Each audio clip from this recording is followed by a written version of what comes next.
Hello everyone, आज म तपाईहरुको अगाडि चाहिँ आइफोन सम्बन्धी केही टिप्स एन्ड ट्रिक्स लिएर आएको छु र आजको ट्रिक्स अन्तर्गत यो चाहिँ जुन मैले यहाँ चाहिँ चलाइरहेको छु यसलाई चाहिँ एसिस्टिभिटी टच भन्छ। यसलाई चाहिँ कसरी चाहिँ हामीले चाहिँ ल्याउन सकिन्छ र कसरी चाहिँ अफ गर्न सकिन्छ भन्ने कुराको बारेमा चाहिँ केही प्रोसेसहरु तपाईलाई म सिकाउन गइरहेको छु। फर्स्टमा चाहिँ तपाई सेटिङमा जानुपर्छ अनि त्यसपछि तपाई चाहिँ यो एसेसिबिलिटी भन्नेमा चाहिँ गएर यो टच भन्नेमा चाहिँ ट्याप गर्नुस्। त्यसपछि टपमा हेर्न सक्नुहुन्छ तपाईले एसिस्टिभ टच भन्छ। मेरो यहाँ पहिले अन भएको कारणले गर्दा यो स्क्रिनमा देखिरहेको छ।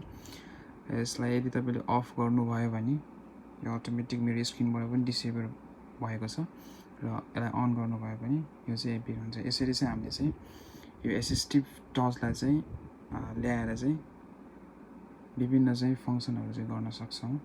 जस्तै तपाई डिभाइसमा गएर चाहिँ यसलाई चाहिँ लक गर्न सक्नुहुन्छ, भोल्युम अप भोल्युम डाउन हैन, मोडमा गएर तपाई स्क्रिनशट लिन सक्नुहुन्छ। यस्ता थुप्रै अप्सन्स भएको कारणले गर्दा र आइफोनमा चाहिँ एसिस्टिभ टचलाई चाहिँ अन गरेर राख्दा र युज गर्दा चाहिँ एकदमै चाहिँ इफेक्टिभ हुन्छ जस्तो मलाई लाग्छ।